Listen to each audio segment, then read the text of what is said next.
Assalamualaikum. Hi viewers, welcome to Manika Total Herbal Haircut.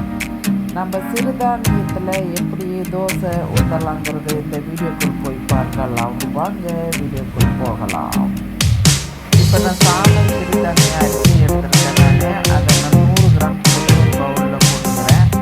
அதுக்கப்புறமா 100 gram தண்ணியாக நான் வந்து எடுத்து அள்ளி போட்டுக்கிறேன் பவுலில்.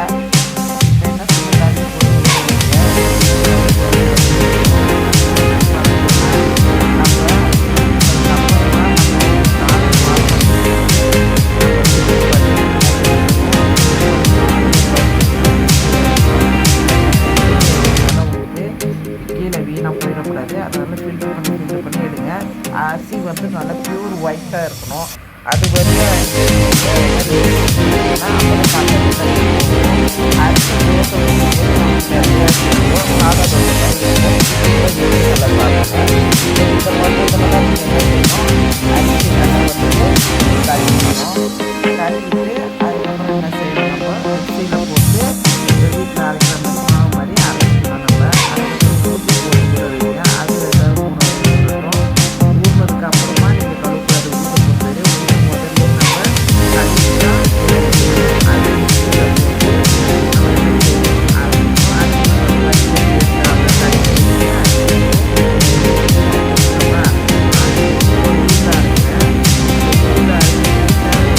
நம்ம கலந்து வச்சா அந்த உளுந்து தண்ணியை நம்ம யூஸ் பண்ணிக்கலாம். அரிசி தண்ணி கீழே வச்சுருங்க, உளுந்து தண்ணி ஒன்றும் வேஸ்ட் பண்ணாதீங்க, அது சத்து. அது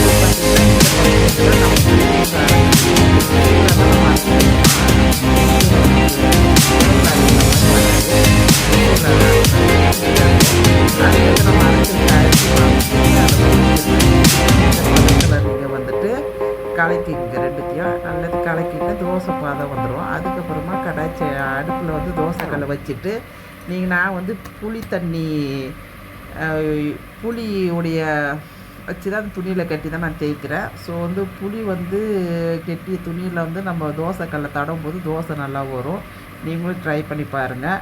நான் இப்போ அதில் துணியில் வந்து பார்த்திங்கன்னா புளி தான் வச்சு தான் நான் அதை ஊற்றி வச்சுருக்கேன். அதுக்கப்புறமா தண்ணி தெளிச்சுக்குங்க. ஏன்னா தண்ணி தெளித்து கொஞ்சம் ஹீட்டுக்கு வந்து தோசை டக்கு பிடிக்காது. அதுக்கப்புறம் தோசை மாவு ஊற்றின உடனே நீங்கள் அதை பரத்தி விடாதீங்க. ஒரு நிமிஷம் வெயிட் பண்ணுங்கள், ஒரு செகண்ட் வெயிட் பண்ணுங்கள்.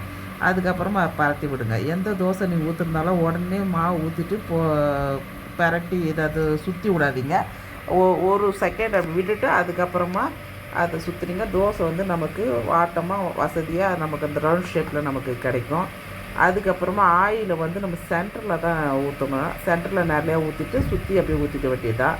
அதுக்கப்புறம் பார்த்திங்கன்னா ஈஸியாக நமக்கு திருப்பி போட ஈஸியாக இருக்கும். பொதுவாகவே வந்துட்டு சிறுதானிய தோசை நீங்கள் எப்படி செஞ்சாலும் சரி இதே பக்குவத்தில் தான் நீங்கள் மாவு அரைக்கணும். அதே டைம் தோசையை நமக்கு ஈஸியாக அது சுடுறதுக்கும் வரவும் செய்யும். அதே நேரத்தில் நமக்கு இந்த வேவும் சீக்கிரமாக வெந்துடும். சாதா தோசையை விட சிறுதானியம் சம்மந்தப்பட்ட தோசைகள் சீக்கிரம் நமக்கு வெந்துடும். நமக்கு ஏற்ற மாதிரி அது அழகாகவும் அது வரும். உங்களுக்கு தோசையும் பார்க்குறதுக்கு அழகாக நீட்னஸும் வரும். நமக்கு இதுக்கு எண்ணெய் கொஞ்சம் நிறைய ஊற்றிக்கிட்டிங்கன்னா கொஞ்சம் நல்லாயிருக்கும் தோசை. ரெண்டாவது இன்னும் கொஞ்சம் மெலிசாக நைஸாக வரணுன்னா இன்னும் கொஞ்சம் தண்ணி ஊற்றிக்குங்க. எவ்வளோக்குள்ள கொஞ்சம் தண்ணி ஊற்றுறோமோ அதுக்கெல்லாம் ஊற்றிக்கிட்டு இன்னும் நைஸாக பேப்பர் மாதிரி உங்கள் தோசை வேணும்னா இன்னும் கொஞ்சம் நம்ம தண்ணியை ஊற்றிக்கிட்டு நம்ம மாவு அணி ஊற்றும்போது பேப்பர் மாதிரி வரும் தோசை. நான் வந்து மீடியமாக வச்சு ஊற்றிருக்கேன் தோசை. உங்களுக்கு அப்படி தேவையான பேப்பர் மாதிரி வேணும்னா கொஞ்சம் தண்ணி ஆட் பண்ணிக்கோங்க. இப்போ பார்த்திங்கன்னா நான் 2 தோசை இது மாதிரி உங்களுக்கு சுட்டு காமிச்சாச்சு. இந்த 2 தோசை இங்கே வந்து இப்போது சாப்பிட்டாலே ஒரு வயிறு நிறைஞ்சிரும். நமக்கு சிறுதானிய ஐட்டங்கள் எல்லாமே வந்து கொஞ்சம் சாப்பிட்டாலே வயிறு நிறைஞ்சிரும். ஸோ நான் தோசை வந்து இது வந்து 2 தோசை தான் சுட்டேன். அந்த 2 தோசை எனக்கு போதுமானது. எனக்கு மீன் குழம்பு மதியம் வச்சுட்டு இருந்துச்சு, நாங்கள் அதை தொட்டு சாப்பிட்டுப்போம். வாங்க நீங்களும் சாப்பிட்றதுக்கு எங்கள் சிறுதானிய தோசையை.